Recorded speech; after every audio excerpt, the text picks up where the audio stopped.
రెండో దఫా హస్తగతమే అంటూ రంగారెడ్డి జిల్లా కడతాల్లో పోలింగ్ కేంద్రం వద్ద క్యూలో నిలిచిన మహిళలు 2000కు పైగా సర్పంచ్ స్థానాలు కైవసం. ఇది గొప్ప అనుకుంటున్నారు. 2000కు పైగా వచ్చినాయని చెప్పి దాని గురించి గొప్పగా మాట్లాడుకుంటా ఉన్నారు. యాక్చువల్ గా జరిగినాయేమో 4000 సంబంధించిన అంటే 4000 గ్రామ పంచాయతీల ఎన్నికలు. కానీ దాంట్లో వచ్చిన రిజల్ట్స్ ఏమో 2000 మాత్రమే. అంటే రిజల్ట్స్ అంటే అదే హస్తాంకి ఓటేసినవి జనాలు. దాన్ని ఏ రకంగా చెప్పుకుంటున్నారు వీళ్ళు? మొత్తం హస్తగతమే అన్నట్టు చెప్పుకుంటారు. గ్రామ పంచాయతీ ఎన్నికల్లో కాంగ్రెస్ బలపరిచిన అభ్యర్థుల సత్తా. 1000కి పైగా స్థానాల్లో బీఆర్ఎస్ బలపరిచిన అభ్యర్థులు. ఆసిఫాబాద్, నిర్మల్ జిల్లాలోని బీజేపీ ప్రభావం 85.86% పోలింగ్. అత్యధికంగా యాదాద్రి భువనగిరి జిల్లాలో 91.72%. అత్యల్పంగా నిజామాబాద్ జిల్లాలో 76.71%. కొన్ని చోట్ల చనిపోయిన అభ్యర్థులకు పట్టం కట్టిన ఓటర్లు అంటూ బీఆర్ఎస్ అభ్యర్థులను గెలిపిస్తే మెడబట్టి గెంటేస్తా. ఇది ఇంకొక ఎమ్మెల్యే ముచ్చట, అది కూడా ఇందాం మనము. దానికంటే మొదలు రెండో విడత గ్రామ పంచాయతీ ఎన్నికల్లో అధికార పార్టీ బలపరిచిన అభ్యర్థులు పైచేయి సాధించారు. అత్యధిక స్థానాల్లో విజయం సాధించారు. పలు చోట్ల బీఆర్ఎస్ బలపరిచిన అభ్యర్థులు సైతం కాంగ్రెస్ కి గట్టి పోటీ ఇచ్చారు. ఇది ఎక్కడ దిశాపత్రికలు వచ్చింది. గట్టి పోటీ ఇచ్చారని చెప్పి దిశాపత్రికలు ఉంది. అంటే ఒక్కసారి చూడండి, గ్రామాలల్లో పూర్తిగా గులాబీకే పట్టం కట్టారు. అధికార పార్టీ ఎన్ని ఒత్తిళ్లు చేసినా, ఎన్ని రకాలైనటువంటి ప్రయోగాలు చేసినా, ఎన్ని డబ్బులు ఖర్చు పెట్టినా, ఎన్ని వేషాలు వేసినా చివరికి బీఆర్ఎస్ కే ఎక్కువగా అవకాశం ఇచ్చారు. కొన్ని జిల్లాల్లో బీఆర్ఎస్ బలపరిచిన అభ్యర్థులు ఎక్కువ స్థానాలు కైవసం చేసుకున్నారు. ఆదివారం ఉదయం ప్రారంభమైన రెండో విడత పోలింగ్ మధ్యాహ్నం 1 గంటకు ముగిసింది. 3911 సర్పంచ్ స్థానాలకు 13128 మంది, 29903 వార్డు స్థానాలకు 78000 మంది బరిలో నిలిచారు. ఇప్పటికే 417 గ్రామ పంచాయతీలు సర్పంచులు, 8304 మంది వార్డు సభ్యులకు ఏకగ్రీవంగా ఎన్నికయ్యారు. కొన్ని గ్రామాల్లో సర్పంచ్ కౌంటింగ్ అర్ధరాత్రి దాటిన తర్వాత అయిందంటూ ఇక్కడ ఒకసారి గెలుపు చూడండి. కాంగ్రెస్ బలపరిచిన అభ్యర్థులు 2240, బీజేపీ బలపరిచిన అభ్యర్థులు 2266, బీఆర్ఎస్ బలపరిచిన అభ్యర్థులు 1190, అంటే 1200 మంది గెలిచిరని ఈ లెక్క. ఇండిపెండెంట్ అభ్యర్థులు 628 అంటూ ఇండిపెండెంట్లు 628. అది రాత్రి 12 గంటల వరకు మాత్రం అందిన సమాచారం. దాని తర్వాత అందిన సమాచారం ఏందో నేను చెప్తా. దాని తర్వాత ఏమైంది, ఎంతమంది గెలిచిండ్రు, ఎట్లయింది, ఇగో ఒకసారి చూడండి. పర్సెంటేజ్ ఒక్కసారి మీరు చూస్తే మీకు అర్థమైపోతుంది. వీళ్ళు చెప్పిన దానికి ఇక్కడ వచ్చిన రిజల్ట్స్ కి ఎంత తేడా ఉంటుందో ఒకసారి మీరు దీన్ని బట్టే గెస్ చేయొచ్చు. ఇక్కడ 1200 మంది మాత్రమే అని చెప్పి అంటున్నారు కదా. సో 1200 నిజంగానే లేదా అంతకంటే ఎక్కువ? పర్సెంటేజ్ ఎంత అది తెలవాలి కదా మనకి పక్కాగా. ఇగో ఆ ఇన్ఫర్మేషన్ నేను ఇస్తా. లేటెస్ట్ అప్డేట్ మనం చెప్తాం. ముగిసిన రెండో విడత పంచాయతీ ఎన్నికల కౌంటింగ్ పూర్తిగా అయిపోయింది. కౌంటింగ్ అంతా అయిపోయింది. సో అయిపోతే ఇక్కడ అధికార కాంగ్రెస్ పార్టీకి షాక్ ఇచ్చిన రెండో విడత సర్పంచ్ ఎన్నికల ఫలితాలు ఏం చేసిరు, అక్కడ ఏం చెప్పారు, పత్రిక రాత్రి 12 దాకా ఉన్నటువంటి రిజల్ట్ తీసుకొని టక టక టక టక రాసేసిరు. ఇక అంటే ఎక్కడ మళ్ళా బీఆర్ఎస్ ఎక్కువ సీట్లు వస్తే అది రాయాల్సి వస్తుందేమో అన్న భయానికి రాత్రి 12 గంటలకే ఫైనల్ చేసిరు. బెదిరింపులు, హత్య రాజకీయాలు, కుట్రలు చేసి మరి ఏకగ్రీవాలు చేసుకున్నా కూడా 50% దాటని అధికార కాంగ్రెస్ పార్టీ సర్పంచ్ స్థానాలు. ఇది అసలు ముచ్చటైంది. 50% కూడా దాటలేదు.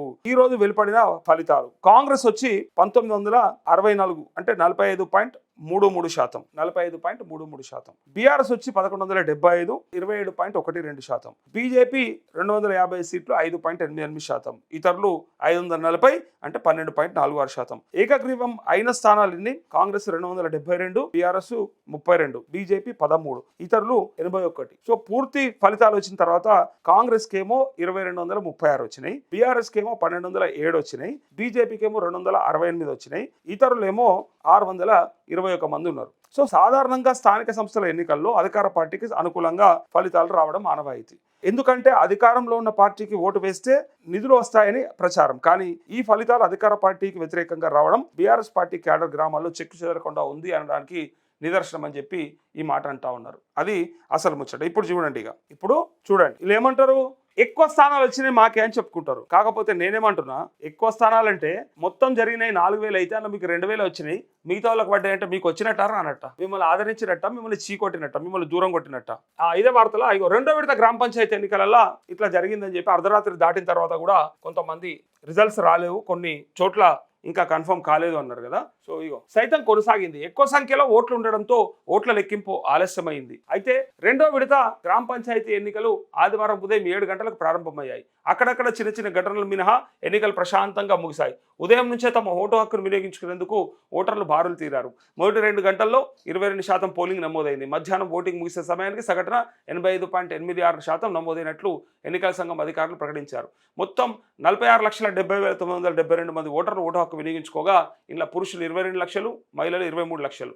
అయితే ఇతరులు 60 మంది ఉంటే అత్యధికంగా భువనగిరి జిల్లాలో 91.72 72% ఓట్ల శాతం పోలయ్యింది. ఖమ్మం జిల్లాలో 91.21%, సూర్యాపేట జిల్లాలో 89%, మెదక్ జిల్లాలో 88% ఓట్లు పోలయ్యాయి. అతి తక్కువగా నిజామాబాద్ జిల్లాలో 76%గా నమోదైంది. జగిత్యాల జిల్లాలో 78.34%, కొత్తగూడెంలో 82.65%, నిర్మల్ జిల్లాలో 82.67% ఓట్లు పోలయ్యాయి అంటూ ఎన్నికల్లో చిత్ర విచిత్రాలు, అనూహ్య ఫలితాలు. ఇగో చిత్ర విచిత్రం అట్లే అనూహ్య ఫలితాలు.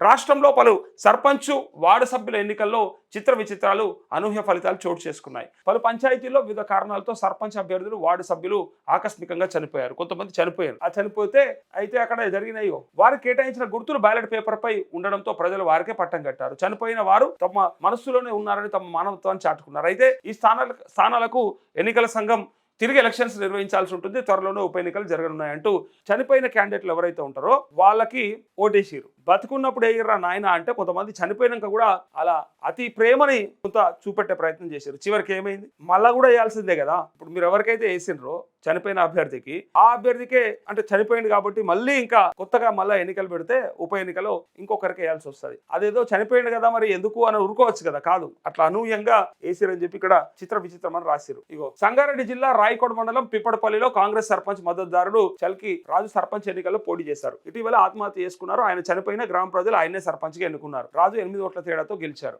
చూసిరా, ఇప్పుడు ఏం చేయాలి? రాజు లేడు కదా, మరి ఏడికెళ్ళి వచ్చి పరిపాలించాలి రాజు వీళ్ళని. ఒకటి, రంగారెడ్డి జిల్లా శంకర్పల్లి మండలం మాసాని కూడా పంచాయతీ 8వ వార్డు సభ్యురాలుగా పోటీ చేసిన పల్లెలత ఈ నెల 7న చనిపోయారు. ఆమెను ఓటర్ల వార్డు సభ్యురాలుగా ఎన్నుకున్నారు.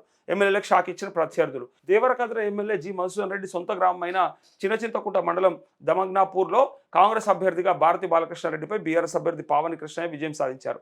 మొత్తం 10 వార్డుల్లో 6 స్థానాలు బీఆర్ఎస్, 4 స్థానాలు కాంగ్రెస్ అభ్యర్థులు కైవసం చేసుకున్నారు. పాలకుర్తి ఎమ్మెల్యే యశస్విని రెడ్డి, ఆమె అత్త టీపీసీసీ ఉపాధ్యక్షురాలు ఝాన్సీ రెడ్డి స్వగ్రామం తొర్రూరు మండలం చెర్లపాలెం గ్రామంలో కాంగ్రెస్ బలపరిచిన అభ్యర్థి కిరణ్ ఓటమి పాలయ్యారు. ఆయనపై కాంగ్రెస్ అసమ్మతి వర్గం అభ్యర్థి ధర్మారప్ మహేందర్ 80 ఓట్ల మెజారిటీతో గెలుపొందారు అంటూ ఇక్కడ బీఆర్ఎస్, బీజేపీ ఇలా రాత్రి 12 గంటల వరకు అందిన సమాచారం ప్రకారం ఆసిఫాబాద్, కరీంనగర్, సిద్దిపేట, జనగామ జిల్లాలో కాంగ్రెస్ కన్నా బీఆర్ఎస్ బలపరిచిన అభ్యర్థులు ఎక్కువ సర్పంచ్ స్థానాలను కైవసం చేసుకున్నారు. ఆదిలాబాద్, నిర్మల్ జిల్లాలో ప్రతిపక్ష బీఆర్ఎస్ కన్నా బీజేపీ బలపరిచిన అభ్యర్థులకు ఎక్కువ స్థానాలు వచ్చాయి. మెదక్, సిద్దిపేట, రంగారెడ్డి, నిజామాబాద్, నారాయణపేట్, కరీంనగర్, జగిత్యాల జిల్లాలో ఆ పార్టీ అభ్యర్థులు డబుల్ డిజిట్ స్థానాల్లో గెలుపొందారంటూ ఇక్కడ ఒక విషయం చూస్తే ఎంత చిత్రంగా అనిపిస్తుంది అంటే, అధికార పార్టీకి అన్ని అవకాశాలు ఉంటాయి, పైగా బెదిరింపులకు కూడా పాల్పడతారు. ఎమ్మెల్యేల కాడికెళ్ళి డైరెక్ట్ గా బిడ్డ రేపు పొద్దుగల మళ్ళీ నా దగ్గరికి రావాలి, మీకు ఏదైనా కావాలంటే నేనే ఇయ్యాలి, కాబట్టి నేను మెడలు బట్టి బయటకు నూకుతా, నేను చేయకపోతే మీకు ఎవడు చేస్తాడని చెప్పి బెదిరిస్తే కూడా, బెదిరింపులకు పాల్పడితే కూడా అధికార పార్టీకి సీట్లు రాకపోయా, ఓట్లు రాకపోయా. ఇలా సగంకు పైగా ప్రతిపక్షాలే గెలిచినాయి అంటే అధికార పార్టీ వైపు ఎవరున్నట్టు, కాంగ్రెస్ వైపు ఎవరున్నట్టు. ఇలా ప్రజలు రేవంత్ రెడ్డి చెప్పినటువంటి మాటలన్నీ ఎక్కడ పోయినాయి? మీరే కనుక బ్రహ్మాండంగా ఇందిరమ్మ ఇండ్లు ఇచ్చి ఉంటే, మీరే కనుక రేషన్ కార్డులు ఇచ్చి ఉంటే, మీరే కనుక రైతు బీమా, రైతు రుణమాఫీ, రైతు భరోసా ఇచ్చుంటే, అందరికీ అన్ని పథకాలు ఇచ్చి 6 గ్యారంటీలు అమలు చేసి ఉంటే, మరి గ్రామస్తులు, గ్రామ ఓటర్లు, గ్రామీణ ప్రాంత ఓటర్లు ఎందుకు వేయలేదు? మీకు ఏం కారణం చేత మీకు ఓట్లు పడలేదు? తప్పిదం ఎక్కడ జరిగింది అంటే అధికార పార్టీ పైన ప్రజలకి అసంతృప్తి ఉంది.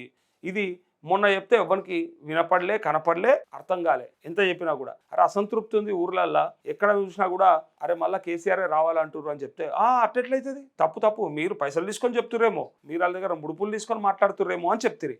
ఇలా మరి దీనికి సమాధానం ఏం చెప్తారు? ఇప్పుడు దీనికి కారణం ఏమై ఉంటుంది? మరి చెప్పాలి కదా, ఇప్పుడు తెలవాలి కదా.